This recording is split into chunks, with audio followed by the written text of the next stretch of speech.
ಓಂ ಸಾಯಿರಾಮ್. ಸ್ನೇಹಿತರೆ, ಎಲ್ಲರೂ ಚೆನ್ನಾಗಿದ್ದೀರಾ ಅಂತ ನಾನು ಭಾವಿಸ್ತೀನಿ ಸಾಯಿ ಕೃಪೆಯಿಂದ. ಮತ್ತು ನಾನು ಕೂಡ ಚೆನ್ನಾಗಿದ್ದೀನಿ.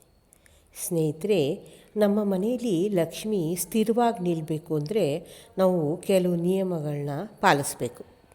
ಆ ನಿಯಮಗಳನ್ನ ಪಾಲಿಸಿದಾಗ ಲಕ್ಷ್ಮಿ ಮೊದಲೇ ಚಂಚಲ ಸ್ವಭಾವದವಳು. ಆ ನಿಯಮನ ನಾವು ಪಾಲಿಸಲೇಬೇಕು. ಅವಳನ್ನ ನಾವು ಯಾವತ್ತೂ ಕಡೆಗಣಿಸ್ಬಾರ್ದು. ಅಂದರೆ ಲಕ್ಷ್ಮಿನ ನಾವು ಹೋಲಿಸ್ಕೊಳ್ಳೋದು ತುಂಬ ಸುಲಭ, ಆದರೆ ಜೋಪಾನ ಮಾಡೋದು ಅಷ್ಟೇ ಕಷ್ಟ. ತುಂಬ ಜೋಪಾನವಾಗಿ ಮಹಾಲಕ್ಷ್ಮಿನ ನಾವು ಕಾಪಾಡಬೇಕು. ಅದಕ್ಕೂ ಕೆಲವು ನಿಯಮಗಳಿದೆ, ಅದನ್ನು ನಾವು ತಿಳ್ಕೊಳ್ಳೋಣ ಬನ್ನಿ. ಮತ್ತು ಸಾಯಿನಾಥ ಭಕ್ತರು ಸಾಯಿ ಪೂಜೆ ಮಾಡೋದ್ರ ಜೊತೆಗೆ ಮಹಾಲಕ್ಷ್ಮಿನೂ ಕೂಡ ಪೂಜೆ ಮಾಡಬೇಕು. ಪೂಜೆ ಮಾಡೋದು ಬರೀ ಶುಕ್ರವಾರ ಒಂದೇ ದಿನ ಅಲ್ಲ, ಪ್ರತಿದಿನ ಲಕ್ಷ್ಮಿ ಪೂಜೆ ಮಾಡಿ, ಖಂಡಿತ ನಿಮ್ಗೆ ಒಳ್ಳೆಯದಾಗುತ್ತೆ. ಮತ್ತು ನಾವು ದುಡ್ಡನ್ನ ಯಾವತ್ತೂ ದುಂದುವೆಚ್ಚ ಮಾಡಬಾರ್ದು ಸ್ನೇಹಿತರೆ. ಲಕ್ಷ್ಮಿಗೆ ಜಿಪ್ಪುಂಡ್ರು ಕಂಡ್ರೆ ತುಂಬ ಇಷ್ಟ ಅಂತೆ. ಅಂದರೆ ನಾವು ಅನಾವಶ್ಯಕವಾಗಿ ದುಡ್ಡನ್ನೆಲ್ಲ ದುಂದು ವೆಚ್ಚ ಮಾಡಬಾರ್ದು. ಅಂದರೆ ಕೆಲವರು ತಿಂಗಳಿಗೆ ಒಂದೊಂದು ಸಲ 2 ಸಲ ಬಟ್ಟೆ ತೊಗೋತಾರೆ. ಮನೇಲಿ ಬಟ್ಟೆ ಇದ್ರೂ ಕೂಡ ತಂದು ರಾಶಿ ಹಾಕೋತಾರೆ. ಆ ಥರ ಎಲ್ಲ ಮಾಡಬಾರ್ದು. ಏನು ನಮಗೆಷ್ಟು ಅವಶ್ಯಕತೆ, ಈಗ ನಮ್ಮ ಹಿಂದೂ ಸಂಪ್ರದಾಯದಲ್ಲಿ ಎಷ್ಟೊಂದು ಹಬ್ಬಗಳು ಬರ್ತಾ ಇರುತ್ತಲ್ವ, ಅವಾಗ ಹಬ್ಬಗಳಲ್ಲಿ ತೊಗೊಳ್ಳಿ. ಅವಾಗ ತೊಗೊಳೋದ್ರಿಂದ ನಮಗೆ ಬಟ್ಟೆ ತೊಗೊಂಡಂಗೂ ಆಗುತ್ತೆ, ಮತ್ತು ಹಬ್ಬದ ಆಚರಣೆನೂ ಆಗುತ್ತೆ, ನಮಗೆ ಒಳ್ಳೆಯದು ಆಗುತ್ತೆ. ಅನಾವಶ್ಯಕವಾದ ಖರ್ಚನ್ನೆಲ್ಲ ಮಾಡಬಾರ್ದು. ಅಂದರೆ ದುಡ್ಡನ್ನ ಮಿತವಾಗಿ ಬಳಸಬೇಕು. ಲಕ್ಷ್ಮಿನ ಆರಾಧಿಸುವಾಗ ನಾವು ಮನೆಯೆಲ್ಲ ಶುಚಿಯಾಗಿ ಇಟ್ಕೋಬೇಕು. ಮನೆಯಲ್ಲಿ ಹೆಂಗಸರು ಬೆಳಿಗ್ಗೆ ಬೇಗ ಎದ್ದು ಮನೆ ಮುಂದೆ ಬಾಗಿಲಿಗೆ ನೀರು ಹಾಕಿ, ಮನೆ ಮುಂದೆ ಬಾಗಿಲಿಗೆಲ್ಲ ನೀರು ಹಾಕಿ ಸ್ವಚ್ಛವಾಗಿ ಇಟ್ಕೊಂಡು ರಂಗೋಲಿ ಹಾಕಬೇಕು. ಮನೆ ಮುಂದೆ ನೀಟಾಗಿ ಇಟ್ಕೋಬೇಕು. ಮನೆ ಒಳಗೂ ಕೂಡ ನೀಟಾಗಿ ಎಲ್ಲ ಮನೆಯೆಲ್ಲ ಒರೆಸ್ಕೊಂಡು ಯಾವಾಗಲೂ ಸ್ವಚ್ಛವಾಗಿ ಇಟ್ಕೊಂಡಿರಬೇಕು. ಮತ್ತು ದುಡ್ಡನ್ನ ಎಲ್ಲಿ ಅಂದರೆ ಅಲ್ಲಿ ಇಡಬಾರ್ದು. ದುಡ್ಡನ್ನ ನಾವು ಒಂದೊಂದ್ಸಲ ಟೇಬಲ್ ಮೇಲೋ ಅಥವಾ TV ಸ್ಟ್ಯಾಂಡ್ ಮೇಲೋ ಎಲ್ಲೆಲ್ಲೋ ಇಟ್ಬಿಡ್ತೀವಲ್ವ, ಆ ಥರ ಎಲ್ಲ ಇಡಬಾರ್ದು. ಅದನ್ನು ದುಡ್ಡನ್ನ ನಾವು ಒಂದು ಬೀರು ಒಳಗೆ ಜೋಪಾನವಾಗಿ ಒಂದು ಡಬ್ಬಿ ಒಳಗೆ ಹಾಕ್ಬಿಟ್ಟು, ಅದರೊಳಗೆ ಒಂದು ಏಲಕ್ಕಿನೋ ಏನಾದ್ರು ಒಂದು ಹಾಕ್ಬಿಟ್ಟು, ಏಲಕ್ಕಿ ಹಾಕ್ಬಿಟ್ಟು ಅದನ್ನು ಭದ್ರವಾಗಿ ಮುಚ್ಚಳ ಹಾಕಿ ಬೀರುಳ್ಳಿಡಿ. ಇಲ್ಲ ನಿಮಗೆ ಪದೇ ಪದೇ ನಾವು ಬೀರು ತೆಗಿಯೋಕ್ಕಾಗಲ್ಲ ಅಂದರೆ ಒಂದು ಪರ್ಸ್ ಇಟ್ಕೊಳ್ಳಿ.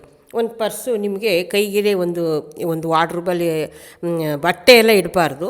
ಬಟ್ಟೆ ಇಲ್ಲದೆ ಇರೋ ಕಡೆ ಒಂದು ಸ್ಟ್ಯಾಂಡ್ ಇಟ್ಕೊಳ್ಳಿ. ಆ ಸ್ಟ್ಯಾಂಡ್ ಒಳಗೆ ಅಥವಾ ಯಾವ್ದಾದ್ರು ಒಂದು ಡಬ್ಬಿ ಒಳಗೆ, ಅಡುಗೆ ಮನೆಯಲ್ಲಿ ಯಾವ್ದಾದ್ರು ಒಂದು ಡಬ್ಬಿ ಒಳಗೆ ಹಾಕಿ ಇಟ್ಕೊಳ್ಳಿ.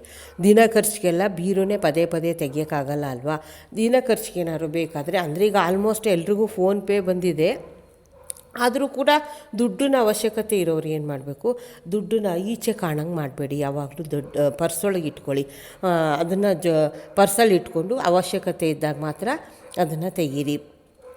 ಮತ್ತು ನಾನು ನಿಮಗೆ ಇಲ್ಲಿ ಒಂದು ಮುಖ್ಯವಾದ ಮಂತ್ರನ ಹೇಳ್ಕೊಡ್ತೀನಿ. ಆ ಮಂತ್ರ ಹೇಳೋದ್ರಿಂದ ಮಹಾಲಕ್ಷ್ಮಿ ನಿಮ್ಮ ಮನೇಲಿ ಯಾವಾಗಲೂ ಶಾಶ್ವತವಾಗಿರ್ತಾಳೆ. ಅವಳನ್ನ ಆ ಮಂತ್ರ ಹೇಳಬೇಕಾದ್ರೆ ನೀವು ರಹಸ್ಯವಾಗಿ ಹೇಳಬೇಕು, ಆಯಿತಾ. ಅಂದರೆ ಮನೆಯವ್ರಿಗೆ ಗೊತ್ತಿರಲಿ, ಹೊರ್ಗಡೆಯವ್ರಿಗೆ ಯಾರಿಗೂ ಕೂಡ ನಾನು ಹೇಳ್ತಾ ಇದ್ದೀನಿ ಅಂತ ಹೇಳ್ಬೇಡಿ.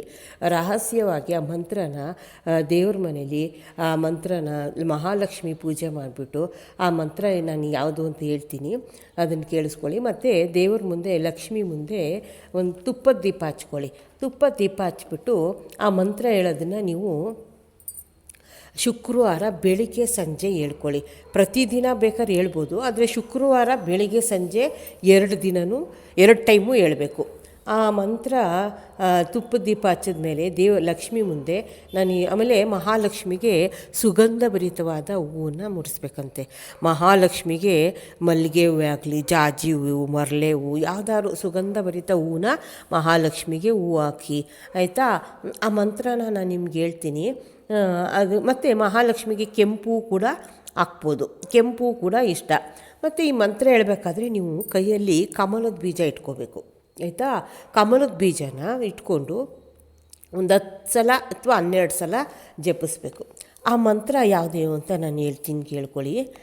ಓಂ ಐಂ ರೀಂ ಶ್ರೀಂ ಮಹಾಲಕ್ಷ್ಮಿ ಆಗಮ್ಯ ಮಮ ಗೃಹೆ ವಾಸಸ್ಥಾಯ ನಮಃ ಸ್ವಾಹ, ಆಯಿತಾ. ಇನ್ನೊಂದು ಸಲ ಹೇಳ್ತೀನಿ ಕೇಳ್ಕೊಳ್ಳಿ. ಬರ್ಕೊಂಬಿಡಿ.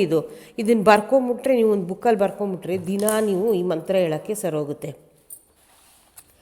ಓಂ ಐಂ ರೀಂ ಶ್ರೀಂ ಮಹಾಲಕ್ಷ್ಮಿ ಆಗಮ್ಯ ಮಮ ಗೃಹೆ ವಾಸಸ್ಥಾಯ ನಮಃ ಸ್ವಾಹ.